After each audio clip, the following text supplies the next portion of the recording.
The Zoo That Bit Back. Hello, this is Natasha. I told you a story once before called The Monkey Who Loved Chocolate. Bertie has asked me to tell you what happened to Theo the monkey. You may recall that he escaped to go in search of chocolate, but later returned to the zoo. He had trouble settling down again, but after not too long he slipped back into the old routine of zoo life.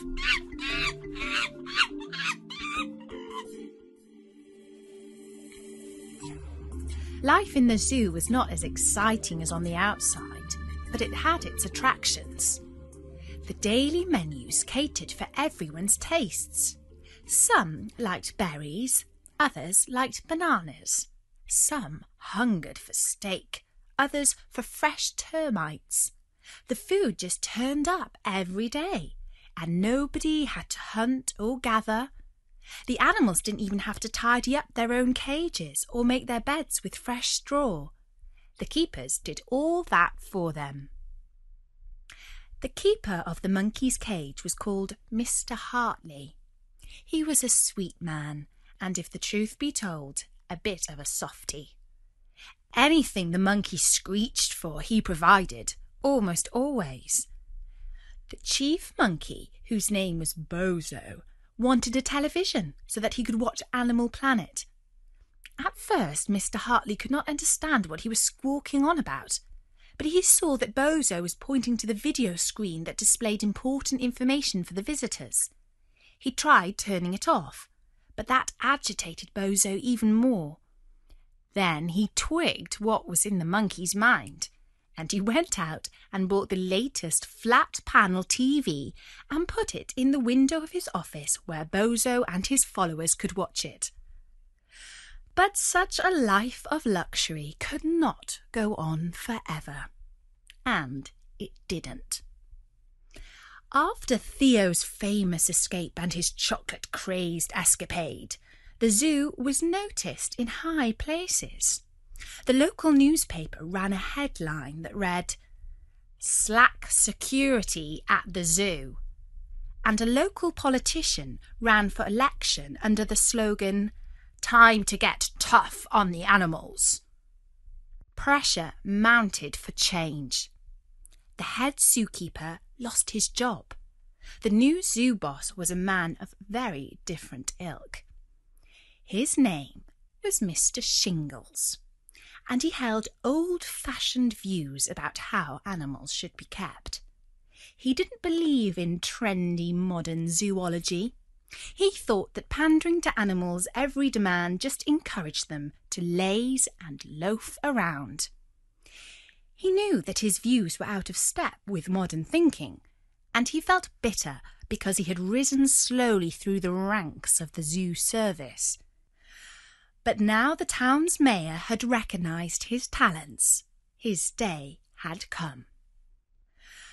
On his first morning at work, he toured the zoo. When he came to the monkeys, he could hardly believe his eyes. "Who is the keeper of this cage?" "I am, sir," admitted Mr. Hartley. "Well, it's a disgrace," shouted Mr. Shingles. "Monkeys lounging around watching television in the middle of the morning. They'll turn into TV zombies. Take their goggle box immediately." And Mr. Hartley had no choice but to do as he was told. It didn't matter how much Bozo screeched now. Mr. Hartley did not dare to cater to his demands. Next, Mr. Shingles visited the part of the zoo called the Kingdom of the Great Apes. He was furious that the zoo's prize gorilla was too shy to come out and greet him. "What's the point of having a hairy king who hides away?" he demanded to know. "Tell His Majesty that the visitors have paid good money to see his ugly face, and in future he had better show it."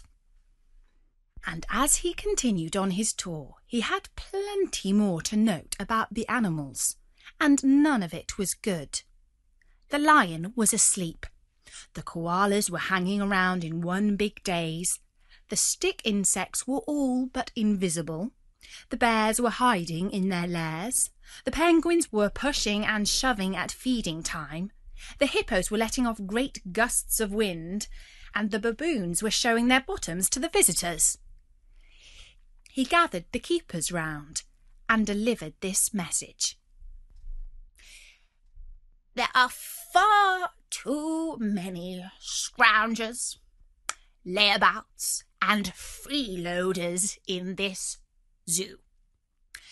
I want every primate, and yes, that includes the keepers. I want every quadruped, every bird, fish, reptile, and every last tiny insect to understand this. From now on, if they want to eat, they must provide value for money. He gave special instructions to Mr. Hartley. He must make the monkeys do some scientific tests to prove their worth. Idle hands do the devil's work, he said. Keep those monkeys' minds occupied, and they will stay out of trouble. Mr. Hartley tried to explain that it was all very well to teach chimps to do clever tricks, but monkeys had smaller brains. But Mr. Shingles boomed back. Those monkeys aren't stupid, they're just lazy. And so poor Mr. Hartley spent his days trying to teach the monkeys to count to 3 and to read the newspaper. None of them showed an inclination to learn their lessons, except for one, and that was Theo. Well, well, well, said Mr. Hartley. So it turns out that the naughtiest monkey of them all is the brainiest. Life changed dramatically for all the other animals too. The keepers kept the lion awake by mixing coffee into his cat food. They cut back the koala's eucalyptus trees. They sealed up the bears' lairs. They painted the stick insects bright blue. And they did not feed the penguins until they stood in an orderly line. The hippos were put on diets. As for the baboons, they weren't allowed out of their rooms until they learned to show some respect to the visitors. All night, all the animals complained. They were kept apart by their cages, but those that could roar, roared, and those that could squawk, squawked. The wild birds twittered to their friends in the aviary, and all the talk was of a strike at the zoo. A local reporter got wind of this and went to ask Mr. Shingles what he would do if the animals went on strike. "Ha!" exclaimed Mr. Shingles. "If a bunch of creatures are too lazy to get out of bed in the morning, how would you know when they go on strike? In any case, we'll just stop their food, and then we'll see how long the strike lasts." And so the animals didn't go on strike. But they were looking for revenge, and Theo found it.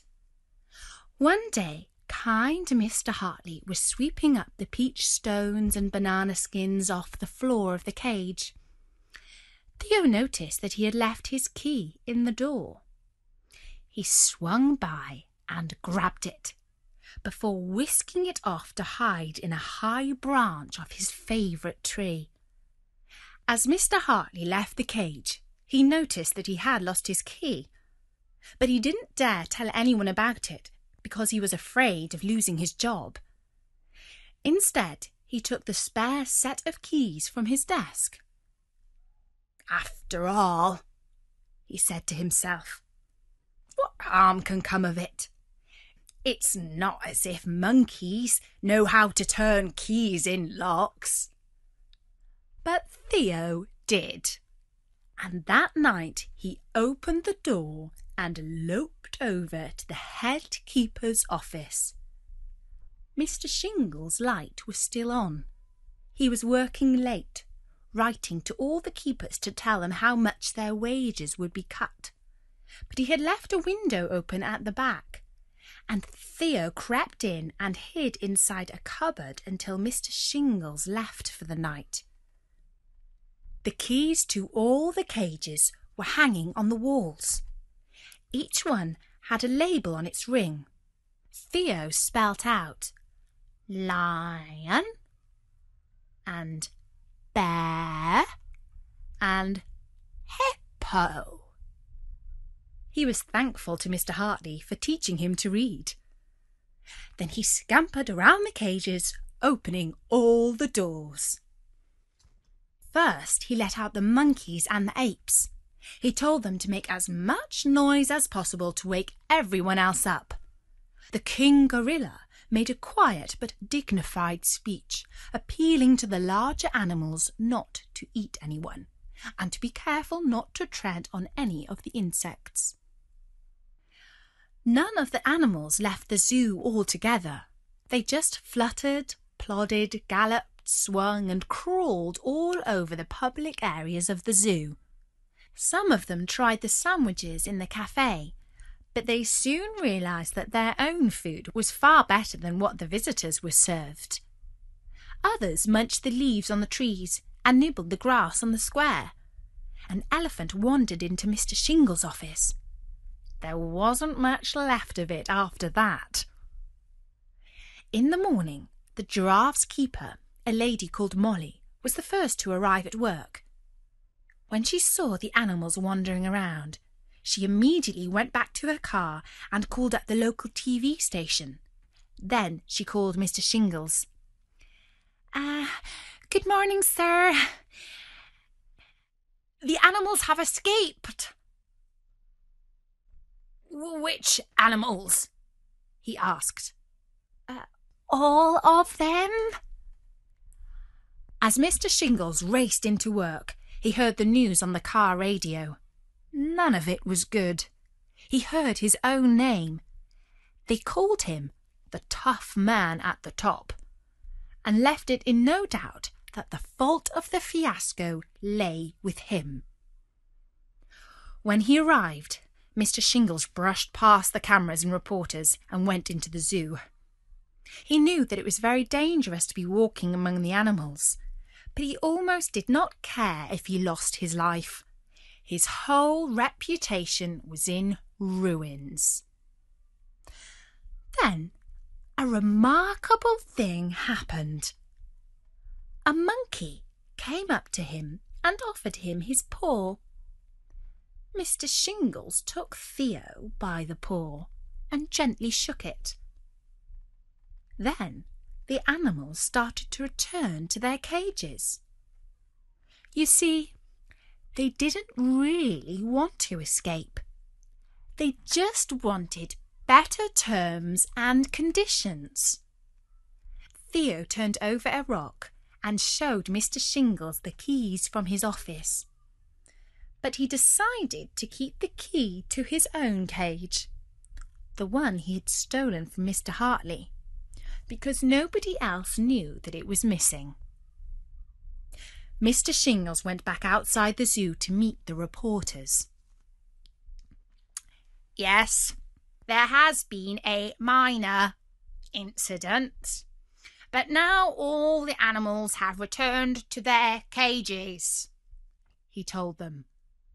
Sir, how on earth did you persuade wild creatures to do that? Asked one of the reporters. Long experience of zoo work and a touch of that animal magic, he said. And so Mr. Shingles kept his job as the head zookeeper, but only just.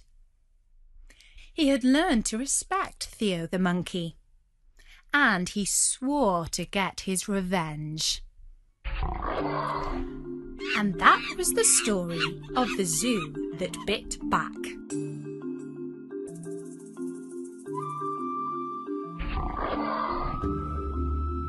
Keep dropping by at our website, storynori.com, where there are loads of free stories, or find us in iTunes under the Kids and Family podcast section. For now, from me, Natasha, bye-bye!